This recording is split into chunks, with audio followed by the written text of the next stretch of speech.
नमस्कार, मैं हूं बालकृष्ण थरेजा। आप देख रहे हैं डेली लाइव। आइए शुरुआत करते हैं आज के मुख्य समाचारों से। अमृत भारत स्टेशन योजना के तहत जंक्शन रेलवे स्टेशन का जायजा लेने पहुंचे चीफ प्रोजेक्ट मैनेजर। रेल सुविधाओं में विस्तार की मांग को लेकर विभिन्न संगठनों ने सौंपे ज्ञापन। विभिन्न मांगों को लेकर मनरेगा श्रमिकों ने टाउन स्थित पंचायत समिति कार्यालय के समक्ष किया प्रदर्शन। बॉडी बिल्डर प्रिया सिंह को ब्रांड एम्बेसडर घोषित करने की मांग को लेकर अखिल भारतीय नायक विकास महापरिषद ने अतिरिक्त जिला कलेक्टर को सौंपा ज्ञापन। जंक्शन पुलिस ने 5 लीटर हथकढ़ शराब सहित एक व्यक्ति को किया गिरफ्तार। अंतिम मतदाता सूची प्रकाशन को लेकर प्रशासन ने विभिन्न राजनीतिक दलों के प्रतिनिधियों के साथ की बैठक। और अब समाचार विस्तार से। अमृत भारत स्टेशन योजना के तहत जंक्शन रेलवे स्टेशन का जायजा लेने पहुंचे चीफ प्रोजेक्ट मैनेजर को क्षेत्र के लोगों ने रेल सुविधाओं में विस्तार की मांग को लेकर ज्ञापन सौंपे। उत्तर पश्चिम रेलवे की अमृत भारत स्टेशन योजना के तहत हनुमानगढ़ जंक्शन एवं गोगामेडी रेलवे स्टेशन का जायजा लेने पहुंचे रेलवे के चीफ प्रोजेक्ट मैनेजर गति सिंह पवन गुरावा को क्षेत्र के लोगों ने रेल सुरक्षाओं में विस्तार करने संबंधी मांग पत्र सौंपे। हनुमानगढ़ जंक्शन रेलवे स्टेशन पर रेल सुविधाओं में विस्तार करने की मांग को लेकर जोनल रेल उपयोगकर्ता परामर्श दात्री समिति के सदस्य राजेंद्र चौधरी, व्यापार मंडल एवं यात्री संघ ने चीफ प्रोजेक्ट मैनेजर को ज्ञापन सौंपे। विभिन्न संगठनों के पदाधिकारियों ने बताया कि बीकानेर मंडल के हनुमानगढ़ जंक्शन रेलवे स्टेशन पर कई सुविधाओं का विस्तार अमृत विकास योजना के माध्यम से किया जाना चाहिए। उन्होंने हनुमानगढ़ जंक्शन रेलवे स्टेशन पर आधुनिक सुविधाओं से लैस एसी वेटिंग हॉल का निर्माण करने, प्लेटफार्म नंबर 1 के शेड की ऊंचाई बढ़ाकर नवीनीकरण करने व विस्तार कर पूर्ण रूप से कवर करने, प्लेटफार्म नंबर 2 व 3 पर कोच गाइडेंस सिस्टम का प्रावधान करने, प्लेटफार्म नंबर 2 या 3 पर अहमदाबाद स्टेशन के प्लेटफार्म के अनुरूप लिफ्ट लगाने, प्लेटफार्म नंबर 4-5 के निर्माण के साथ साथ कोच गाइडेंस सिस्टम और लिफ्ट अथवा एक्सीलेटर का प्रावधान करने, जिला मुख्यालय स्टेशन होने के नाते स्टेशन को कालीबंगा और भटनेर दुर्ग के अनुरूप हेरिटेज लुक देने, रेलवे स्टेशन पर यात्रियों की रात्रि विश्राम व व्यापारियों की सुविधा के लिए मीटिंग हॉल के साथ होटल विकसित कर IRCT के माध्यम से बुकिंग करने, दोपहिया एवं चौपहिया वाहन पार्किंग को सर्कुलेटिंग एरिया के नजदीक शिफ्ट कर विस्तार करने, हनुमानगढ़ जंक्शन रेलवे स्टेशन पर आधुनिक पे एंड यूज शौचालय का निर्माण करने, हनुमानगढ़ में होने वाले मेंटेनेंस इंफ्रास्ट्रक्चर डेवलपमेंट के बाद ट्रैफिक वृद्धि को ध्यान में रखते हुए हनुमानगढ़ जंक्शन रेलवे स्टेशन पर आधारभूत संरचनाओं का निर्माण एवं आधुनिक सुविधाओं का विस्तार NSG 3 कैटेगरी के अनुसार करने की मांग की गई। व्यापार मंडल की ओर से सौंपे गए ज्ञापन में हनुमानगढ़ जंक्शन रेलवे स्टेशन को सिटी सेंटर के रूप में विकसित करने, पोडियम पार्किंग बनाने, रेलवे लाइन के साथ साथ वाले क्षेत्र को व्यावसायिक गतिविधि के उपयोग में लेने, गुड्स प्लेटफार्म शेड के पास वाली कच्ची जगह पर इंटरलॉकिंग लगाने, रेलवे स्टेशन के प्लेटफार्म पर लाइनें गिट्टी रहित करने की मांग की गई। वहीं यात्री संघ की ओर से सौंपे गए ज्ञापन में सेकंड विंडो एंट्री पर प्लेटफार्म बनाने, सुविधाजनक जगह पर पार्किंग स्थानांतरित करने, रेलवे स्टेशन सीमा बाहर की ओर शौचालय का निर्माण करवाने तथा प्लेटफार्म नंबर 2-3 पर शौचालय की व्यवस्था करने की मांग की गई। इस मौके पर यात्री संघ अध्यक्ष अशोक व्यास, सचिव सुभाष नारंग, संरक्षक विजय वलाडिया, कोषाध्यक्ष दीपक अग्रवाल, प्रचार मंत्री प्रशांत भारतीय, संगठन मंत्री बबलू सोनी आदि मौजूद रहे। की तरफ से सुझाव मांगा गया था कि रेलवे स्टेशन के ऊपर असुविधाएं का क्या है। हम यात्री संघ की ओर से, रेलवे यात्री संघ की ओर से आज DRM साहब को ज्ञापन भेजा था। उसके संदर्भ में अधिकारी लोग यहाँ पे उस ज्ञापन के तहत तहकीकात करने के लिए आए। हमने उनसे एक निवेदन किया कि 1 नंबर प्लेटफार्म का सेट ऊपर किया जाए और 1 नंबर प्लेटफार्म से 2 नंबर 3 नंबर प्लेटफार्म जाने के लिए स्वचालित सीढ़ियां या लिफ्ट की व्यवस्था की जाए, जिसमें आम जनता नागरिक को असुविधा ना हो। इसके तहत हमने सर्कुलर एरिया के अंदर एक यूरिनल की व्यवस्था की मांग की। वो भी हमने हमारे कार्य में लिखा गया, जिनकी ये हमारा ज्ञापन लेने के बाद में आश्वासन दिया भी जितनी भी मांगे पूरी हो सकेगी हम पूरी करें। CPM साहब का सोलो डाकर सम्मान किया गया तथा उनसे हनुमानगढ़ जंक्शन स्टेशन को सिटी सेंटर के अनुसार सुविधाएं देने तथा पोडियम पार्किंग के संबंध में उनसे बातचीत की गई और उनसे रिक्वेस्ट की गई कि जो एक प्लाजा का भी जो प्रपोजल है वह रूफ प्लाजा बनाया जाए ताकि नीचे का स्पेस जो है वो वर्किंग में रहे और वह कोई अन्य काम भी आ सके। इस संबंध में और भी हमने प्रमुख मांग पत्र सौंपे, जिस पर उन्होंने कहा कि आपकी सकारात्मक रूप से हम इस पर कार्रवाई करें।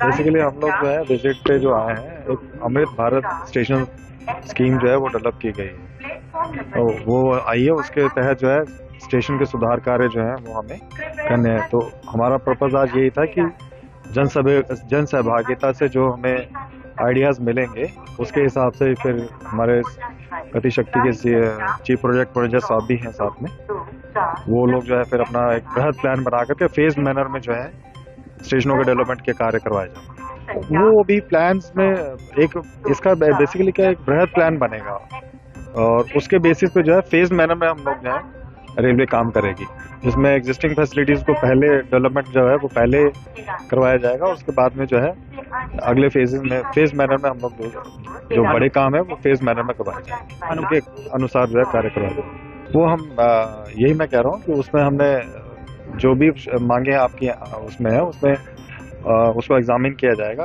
और उसके हिसाब से जो है प्रपोजल को डिजाइन किया जाएगा। विभिन्न मांगों को लेकर बनेगा श्रमिकों ने आज टाउन स्थित पंचायत समिति कार्यालय के समक्ष प्रदर्शन किया।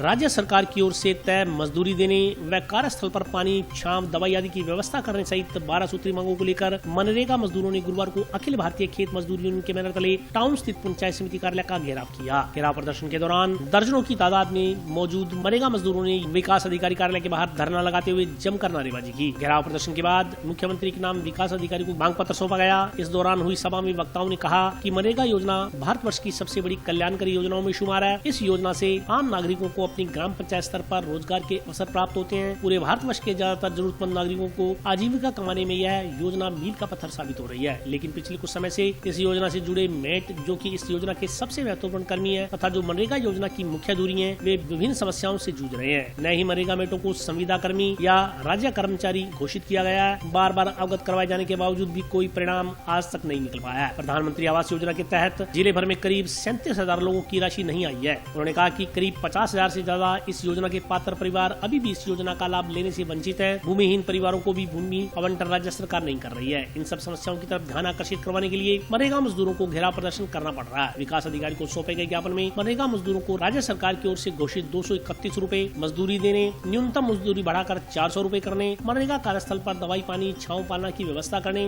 मनरेगा मजदूरों को साल में 125 दिन काम देने, मनरेगा मजदूरों का हाजिरी ऑनलाइन न लगने पर मस्टोल की हाजिरी को मानने, मनरेगा में बने जॉब कार्ड में 2 व्यक्तियों के काम मांगने पर दोनों को काम देने, मनरेगा मेटों को पहचान पत्र व अनुभव प्रमाण पत्र जारी करने व उन्हें राज्य सरकार के कर्मचारी घोषित करने, खाद्य सुरक्षा की वेबसाइट शुरू करने, पात्र व जरूरतमंदों को प्रधानमंत्री आवास योजना का लाभ देने की मांग की गई है। इस मौके पर रघुवीर वर्मा, सुरेंद्र शर्मा, महेंद्र शर्मा, यश चलाना, हरजीराम, सुरेश शर्मा, प्रहलाद राय, कृष्ण लाल राजेंद्र, रीना सहित कई लोग मौजूद रहे।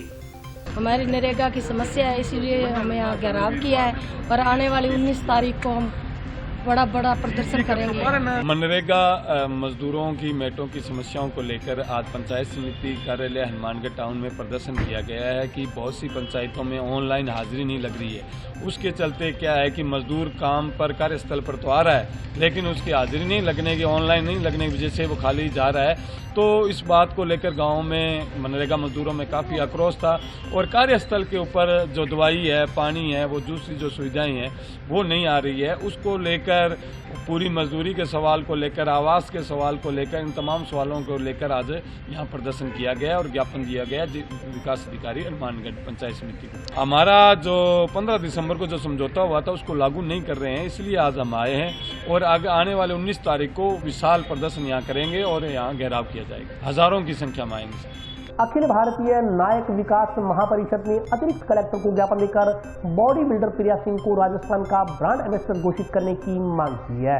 अखिल भारतीय नायक विकास महापरिषद ने आज अतिरिक्त जिला कलेक्टर को ज्ञापन देकर अंतर्राष्ट्रीय बॉडी बिल्डर श्रीमती प्रिया सिंह मेघवाल को प्रोत्साहित करने के लिए उन्हें राजस्थान का ब्रांड एम्बेसडर बनाने की मांग की है। दिए गए ज्ञापन में कहा गया है कि राजस्थान के बीकानेर जिले की श्रीमती प्रिया सिंह मेघवाल ने थाईलैंड में आयोजित 39वीं बॉडी बिल्डर्स प्रतियोगिता में गोल्ड मेडल जीतकर राजस्थान का नहीं वरन पूरे भारत का नाम रोशन किया है। प्रिया मेघवाल राजस्थान में बॉडी बिल्डर महिला का खिताब करने वाली प्रदेश की पहला महिला बॉडी बिल्डर है। ज्ञापन के अनुसार प्रिया सिंह मेघवाल को प्रोत्साहन स्वरूप पुरस्कार राशि एवं राजस्थान राज्य के ब्रांड एम्बेसडर बनाए जाने एवं पुलिस विभाग में उच्च पद पर नौकरी देने की सुविधाएं दी जानी चाहिए। ज्ञापन के अनुसार बॉडी बिल्डर खिलाड़ी प्रिया सिंह की आर्थिक स्थिति ज्यादा अच्छी नहीं है, उन्हें आगे भी मेहनत व लगन से काम करने के लिए आर्थिक सहायता प्रदान की जानी चाहिए। उन्होंने कहा कि विभिन्न खेलों में गोल्ड मेडल हासिल करने वाले अन्य खिलाड़ियों को राज्य सरकार द्वारा भरपूर सहायता दी जाती है, लेकिन यहाँ भेदभाव की नीति दिखाई दे रही है। इस मौके पर ज्ञापन देने वालों में नायक समाज के लोग मौजूद रहे। आज अंतर्राष्ट्रीय स्तर पर थाईलैंड के अंदर गोल्ड मेडल जीतकर हमारे समाज की बच्ची प्रिया सिंह मेघवाल जो कि थाईलैंड में गोल्ड मेडल जीत कर आई। और हमने आज सभी ने समाज के संस्थाओं के मिलकर आज ज्ञापन दिए है श्रीमान मुख्यमंत्री के नाम कलेक्टर महोदय को कि सरकार ने जब थाईलैंड से वो आई तो पैदल खुद चलकर घर पर पहुंच गई। सरकार ने भी कहीं ना कहीं 10 दिन तक उनको अनदेखी की। जब सोशल मीडिया पे ये बात उछल कर आई, समाज के लोगों ने विरोध जताया, तब जाकर कहीं सरकार चेती और उन लोगों ने एक मंत्री को भेजकर एक बंद कमरे में जो है इसको शॉल उड़ाकर सम्मान कर दिया। क्या एक महिला के लिए ये सम्मान है सरकार का? मैं इस सरकार से पूछना चाहता हूँ, जब आप युवाओं को इस देश का, इस राजस्थान सरकार का भविष्य मानते हो और युवाओं को प्रोत्साहन देने का काम आप बड़े बड़े मंचों में भाषण देते हो, जब आपके ही घर के अंदर एक बीकानेर संभाग की बेटी जब महिला बॉडी बिल्डिंग में जो प्रथम स्थान पर आई है और एक पहली महिला, उसको आपने किस प्रकार से अपने आप में सम्मान दिया? मैं आपके पूरा समाज जो है इस बात का विरोध करता है। आप तुरंत इस पर एक्शन लेते हुए अपने मंत्रिमंडल को उसमें कमेटी लगाकर और उस बच्ची का जो है पूरे सरकार के सामने और पूरे देश के सामने एक बहुत बड़ा सम्मान करें। अगर ऐसा सम्मान में कहीं त्रुटि पाई गई, अगर इस बच्ची के साथ कहीं अन्याय हुआ, तो आने वाले समय के अंदर ना तो और खिलाड़ी ऐसे पैदा होंगे, ना समाज इसको माफी देगा आप लोगों को। मैं आप कहना चाहता हूँ कि जब देश में देखते हैं कि बड़े बड़े गोल्ड मेडल जीत कर आते हैं तो आप पुलिस विभाग में एक बड़े उच्च पौधे पर उनको अधिकारी के रूप में लगाते हैं। यह अनुसूचित जाति की बच्ची थी, इसको आपने अनदेखा किया है। ये भेदभाव रवैया आज समाज इसके अंदर जागरूक है, ये नहीं सहन करेगा। मैं आपसे निवेदन करना चाहता हूँ मीडिया के माध्यम से कि आप तुरंत इसमें एक्शन लेते हुए इस बच्ची को प्रोत्साहन राशि दें और इसको ब्रांड एम्बेसडर का जो है दर्जा दे। आज पूरे अम्बेडकर नवी संघ के सीनियर सम्मानित साथी व मेरे युवा साथियों ने आज आगे कदम रखते हुए जिला कलेक्टर को इस बारे में अवगत कराया है और सरकार से मांग की है। हमने भारत सरकार और राजस्थान सरकार दोनों को लिखा है। हमारे समाज के और भी ऐसे प्रतिभाशाली जो है जिला स्तर पर बैठे हैं, गोल्ड मेडल, सिल्वर मेडल, उन लोगों को जो है ढूंढ कर सरकार आगे लाकर उनको प्रोत्साहन दे। आज जो प्रिया सिंह नेवाल समाज की बच्ची थाईलैंड से जो है गोल्ड मेडलिस्ट है, ये हमारे लिए वीकर सेक्शन के लिए लोगों के लिए बहुत प्राउड की बात है और हमारे लिए नहीं पूरे देश के लिए है। और हम जहाँ तक देखते हैं कि जो आजकल गोल्ड मेडलों का जो मान सम्मान है ना, वो भी जातिगत आधार के ऊपर ये देश के लोग तय कर रहे हैं, सरकारें तय कर रही हैं। यानी हमें बड़ा अफसोस है कि एक गोल्ड मेडल की लड़की के साथ भी जातिगत आधार पर भेदभाव किया। यदि यही बच्ची किसी जनरल कास्ट की होती तो मैं कहता हूँ ये बच्ची पैदल अपने घर पे नहीं जाती थी, ये लोग फूलों मालाओं से लाद के ले जाते। तो जातिगत आधार के ऊपर जो है ना किसी स्पोर्ट्स बच्चे की अवहेलना करना, इसे हम जो है ना SC ST OBC माइनॉरिटी का कोई भी संगठन इसकी घोर निंदा करता है और हम ऐसे जो भेदभाव है इसे बर्दाश्त नहीं करेंगे। जंक्शन पुलिस ने 5 लीटर हदकर शराब सहित एक व्यक्ति को गिरफ्तार किया। आरोपी के खिलाफ आबकारी अधिनियम के तहत मामला दर्ज किया गया है। जंक्शन पुलिस ने गुरुवार को मुखबिर की सूचना पर कार्रवाई करते हुए 5 लीटर हदकर शराब सहित एक व्यक्ति को गिरफ्तार किया। एएसआई दिलीप सिंह ने बताया कि गुरुवार को मुखबिर के जरिए सूचना मिली कि विनोद नाम का एक व्यक्ति 5 लीटर हदकर शराब सहित घूम रहा है। वह हदकर शराब बेचने की फिराक में है। सूचना पर वे पुलिस टीम के साथ नई खुंजा में वाटर वर्क्स के पास पहुंचे तो नहर पुलिया पर विनोद पुत्र शेराराम नायक निवासी मक्कासर हाथ में 5 लीटर का जैरिकन लिए खड़ा था। जैरिकन में भरी 5 लीटर हदकर शराब बरामद कर विनोद को गिरफ्तार कर लिया गया। उसके खिलाफ राजस्थान आबकारी अधिनियम के तहत मामला दर्ज किया गया है। आज को जल्दी मुखबिर सूचना मिली कि विनोद नाम का व्यक्ति 5 लीटर दारू लेके घूम रहा है, बेचने की फिराक में है। मुखबिर इतला पर मैं वाटर वर्क से नई खुंजा के पास पहुंचा तो नहर पुलिया पर विनोद पुत्र शेराराम जाति नायक मक्कासर का है, जिसके हाथ में 5 लीटर की गैलन थी जिसमें दारू से भरी हुई थी हदकर शराब से, जिसको शराब से गिरफ्तार किया गया, जिसको पेश न्यायालय किया जा रहा है। और अभी वक्त ब्रेक का, हाजिर होता हूँ छोटे से ब्रेक।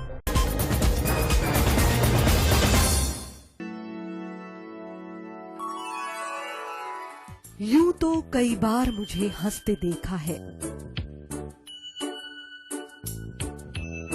पर ये हंसी कुछ और है। ये गहना मुझ पर जचता है, पर ये महज एक गहना नहीं, ये रूपरेखा है मेरे मन की, हंसती खिलखिलाती लहरों की, जो आतुर थी अब तक मुझ पर सजने को। इसलिए ये गहना ही मेरा सच्चा श्रृंगार है, श्रृंगार है, श्रृंगार है।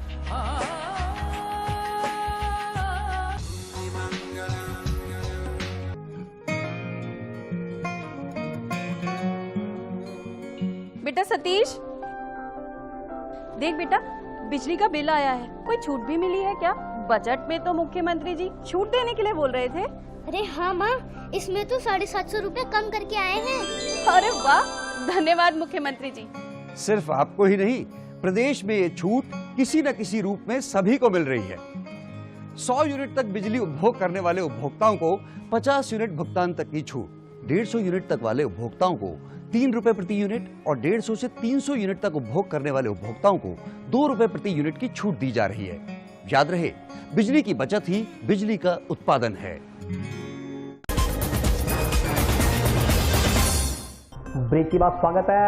आइए नजर डालते हैं अगले समाचारों पर।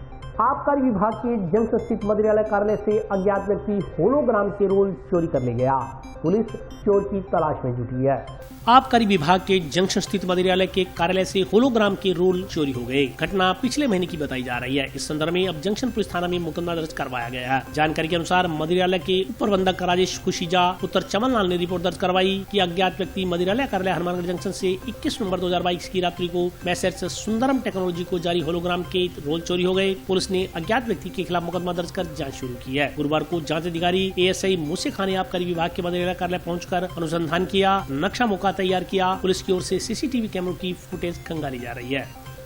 राजेश है, उप जिला प्रबंधक आबकारी कार्यालय हनुमानगढ़ से, जिसने बताया कि हमारे होलोग्राम के रोल एक 20,000 लगभग चोरी हो गए। इस संबंध में मुकदमा दर्ज कर अनुसंधान मुझ द्वारा किया जा रहा है। मैंने आज आबकारी कार्यालय में पहुंचकर अनुसंधान किया, नक्शा मौका हालात मौका तैयार किया। रोल के संबंध में CC फुटेज देखे जा रहे हैं, जिसका CC फुटेज आने के बाद में मुलजिम तक पहुंचा जा सके। जंक्शन स्थित पुलकित महाविद्यालय में आज रक्तदान शिविर का आयोजन किया गया। जंक्शन के पुलकित कॉलेज फॉर हायर एजुकेशन में विद्यार्थियों के सहयोग से बुधवार को महाविद्यालय प्रांगण में रक्तदान शिविर का आयोजन किया गया। शिविर में नवयुग संघ हनुमानगढ़ के सदस्यों ने विशेष सहयोग दिया। कार्यक्रम के मुख्य अतिथि महाविद्यालय निदेशक कविश मिड्डा थे। कार्यक्रम में बोलते हुए वक्ताओं ने कहा कि किसी भी व्यक्ति द्वारा किया गया रक्तदान कितने अन्य व्यक्तियों की जिंदगी को बचाता है। इस बात का एहसास तब होता है जब हमारा कोई अपना खून के लिए जिंदगी और मौत के बीच झूल रहा होता है। उस समय उनके लिए खून के इंतजाम की जद्दोजहद करना बड़ी बात होती है। उन्होंने कहा कि कभी भी डिलीवरी, थैलेसीमिया, दुर्घटना या बीमारी का शिकार कोई भी हो सकता है। ऐसे व्यक्तियों की हमेशा रक्त देकर सहायता करनी चाहिए। उन्होंने कहा कि रक्तदान के पुनीत कार्य में अपना सहयोग करें और किसी को भी जीवन दान देने में महत्वपूर्ण भूमिका निभाएं। संस्था निदेशक कविश मिड्डा ने कहा कि रक्तदान करने से लीवर से जुड़ी समस्याओं से राहत मिलती है। रक्तदान से आयरन की मात्रा बैलेंस्ड होती है। कैंसर का खतरा भी कम होता है। प्रत्येक युवा को रक्तदान करना चाहिए, जिससे कई लोगों को जीवन दान मिलता है। इस मौके पर बड़ी संख्या में लोग मौजूद रहे। महाविद्यालय द्वारा आज रक्तदान शिविर का आयोजन किया गया। शिविर में महाविद्यालय के विद्यार्थियों द्वारा उत्साह से भाग लिया गया।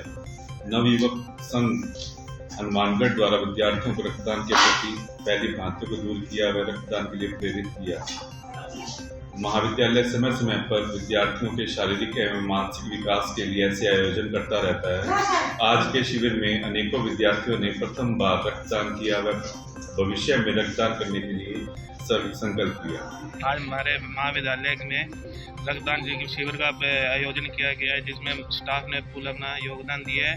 और रक्तदान करना बहुत जरूरी होता है, क्योंकि इससे किसी के जीवन बच सकता है अपने रक्तदान करने से। और आज यहाँ पे सभी विद्यार्थियों ने अपना उत्साह से भाग लिया और रक्तदान किया है। जिला प्रशासन ने आज अंतिम मतदाता सूची के प्रकाशन को लेकर विभिन्न राजनीतिक दलों के प्रतिनिधियों के साथ बैठक की। मतदाता सूचियों के अंतिम प्रकाशन को लेकर के आज जिला प्रशासन द्वारा विभिन्न राजनीतिक दलों के प्रतिनिधियों के साथ बैठक की गई। इस संदर्भ में जानकारी देते हुए अतिरिक्त जिला कलेक्टर श्रीमती प्रतिमा देवटिया ने बताया कि जिला प्रशासन द्वारा प्रकाशित की जाने वाली अंतिम मतदाता सूची में किस फंड में कितने वोट जोड़े गए हैं तथा पूरे जिले में कितने वोट जोड़े गए हैं तथा कितने वोटों को मतदाता सूची से हटाया गया है। इस संदर्भ में विभिन्न राजनीतिक दलों के प्रतिनिधियों को जानकारी दी गई। उन्होंने कहा कि इस बार जिले में 25,923 नए वोट बनाए गए हैं। बैठक में विभिन्न राजनीतिक दलों ने सुझाव देते हुए कहा कि कार्रवाई की उन्हें जो सीडी दी जाती है उसके साथ फोटो भी उपलब्ध करवाए जाएं। अतिरिक्त जिला कलेक्टर ने बताया कि राजनीतिक दलों के प्रतिनिधियों द्वारा दिए गए विभिन्न सुझावों को नोट कर लिया गया तथा उन्हें इलेक्शन कमीशन को भिजवा दिया जाएगा। बैठक में कामरेड राम कुमार, कांग्रेस नेता गुरमीत सिंह चंदड़ा सहित विभिन्न राजनीतिक दलों के प्रतिनिधि मौजूद रहे। आज हमारी मतदाता सूचियों के अंतिम प्रकाशन को लेकर के और राजनीतिक दल के जो हमारे प्रतिनिधि हैं उनके साथ बैठक आयोजित की गई थी, जिसमें हमारी जो अंतिम मतदाता सूची प्रकाशन हुई है उसमें किस फंड में कितने वोट जुड़े हैं और टोटल जिले में कितने जुड़े हैं और कितने कम हुए हैं, ये इनको बताया गया। अपने जिले में कुल 25,923 वोट जो हैं इस बार नए जुड़े हैं अंतिम मतदाता प्रकाशन सूची में। पॉलिटिकल पार्टियों की तरफ से सुझाव ये आया है कि जो हमें जो सीडी दी जाती है वो फोटोयुक्त दी जाए, तो इसके लिए इनका जो सुझाव है हम इलेक्शन कमीशन को भेजेंगे। दूसरी तरफ सुझाव ये आया है इनका कि मृतक होते हैं उनके नाम मतदाता सूची में रह जाते हैं, तो इसके लिए विशेष प्रयास करने की आवश्यकता है। तो इस संबंध में इनसे बात की गई है और इनके जो भी नाम है वो मतदाता सूची में है उनको यदि उनकी जानकारी में आता है तो हमें भिजवाने के लिए कहा गया ताकि हम उसमें आगामी कार्रवाई कटवाने की करवा सकें। हमारे ये प्रयास है कि हमने सभी पार्टियों से अनुरोध किया है कि आप अपना जो डीएलए है वो नियुक्त करें और जितने आपके नियुक्त हैं उतनों के नाम हमें भिजवाएं ताकि हमें जब मतदाता सूचियों में नाम जोड़ने के, फॉर्म भरने के इस तरह के कार्यक्रम आयोजित करते हैं तो दिक्कत नहीं आती है, कोऑर्डिनेशन अच्छा रहता है। आज अभी चुनाव आयोग की मीटिंग हुई थी एडीएम साहब की अध्यक्षता में, जिसने चुनाव की नई प्रक्रिया के बारे में वो जो कहा गया उसके साथ में हमने एक सुझाव दिया है। हमने कहा जो सीडी देते हैं आप उसमें वोटर मतदाता की फ़ोटो नहीं होती, तो उस सीडी के ऊपर जो राजनीतिक दल को जो सीडी दी जाती है उस पर कैंडिडेट जो जिसका मत होता है उस व्यक्ति की फ़ोटो होनी चाहिए, क्योंकि उससे क्या है वो सीडी काम की राजनीतिक दल की रहेगी नहीं। आप सीडी देते हैं वो ले जाके कचरे में डाल देता है, उसका फ़ायदा ही नहीं है। जब उसके ऊपर फ़ोटो होगी मतदाता की तो कम से कम उसको राजनीतिक दल प्रयोग में ले सकेंगे, उसको अपनी वोट लिस्ट नई वोट लिस्टें तैयार करने में काम किया जाएगा। और उसके साथ में हमने ये भी सुझाव दिया है कि इस तरह के जो उन्होंने ये कहा है कि बच्चियों के वोट नहीं बुलवा रहे हैं, परसेंटेज कम है बच्चियों के लिए। उन्होंने कहा है कि आप भी कहिए, मीडिया के माध्यम से हम भी कहेंगे कि बच्चियां एक जो मतदाता का जो ऐप है उसको अपने मोबाइल पर इंस्टॉल करें और उसके साथ में अपना जहां भी बैठकर अपना वोट बना सकते हैं और उसमें कोई दिक्कत नहीं है। और आज अपने मायके में, कल को ससुराल जाएंगी तो बच्चियां, तो उसके लिए उनको कोई दिक्कत नहीं है। यहाँ मत बना लें और वहाँ जाके अपना उसका अपनी आईडी जो है वहाँ की उसके साथ में ऐड करें तो आपका मत वहाँ चला जाएगा, आपकी मत बन जाएगा। क्योंकि जो आपके आईडी होगी, वोटर आईडी होगी, उसका जो क्रमांक होगा वो एक ही होगा। पहले क्या बदल जाता था, अब बदलेगा नहीं। ये सारा का सारा नया चुनाव आयोग ने एक प्रक्रिया जारी की है, वो उसमें अपनी उन्होंने बात की। आज चुनाव शाखा के अंदर एडीएम साहब की अध्यक्षता में मीटिंग हुई थी, जिसमें सभी राजनीतिक दलों को बुलाया गया था। उन्होंने हमें बताया कि पहले जैसे जो वोट बनती थी तो उसका क्या होता था कि 1 तारीख को वोट लिस्ट जारी हो जाती थी, उसके बाद फिर अगले साल ही 1 जनवरी को वोट लिस्ट जारी होती थी। लेकिन अब साल के अंदर 4 बार वोट लिस्ट जारी होगी, तो इससे क्या है, नई वोट बनने के लिए सुविधा होगी। एक जो जब चुनाव होने उससे पहले तक अगर कोई आज 18 साल का नहीं है लेकिन वो आज फार्म भर सकता है, जब वो 18 साल का हो जाएगा उस वक्त उसकी वोट बन जाएगी। तो इस संदर्भ में आज मीटिंग रखी थी। अपने हनुमानगढ़ के अंदर 3296 नए वोट और जुड़े हैं और मैं समझता हूँ कि इससे जो भी चुनाव आयोग अपना काम कर रहा है वो पहले से काफ़ी बेहतर कर रहा है और सभी इससे जो आम नए वोटर हैं वो नए वोटर और जुड़ेंगे और सभी को सुविधा होगी, क्योंकि आजकल ऑनलाइन सुविधा हो गई है वोट जोड़ने की। आप घर बैठे भी वोट जोड़ सकते हैं, ऐसा भी सिस्टम है। तो मैं समझता हूँ कि इससे आम जन को जो सुविधा हुई है वो इसका लाभ उठाएंगे। और आज के लिए बस इतना ही। कल फिर हाजिर होता हूँ नए समाचारों के साथ, तब तक के लिए नमस्कार।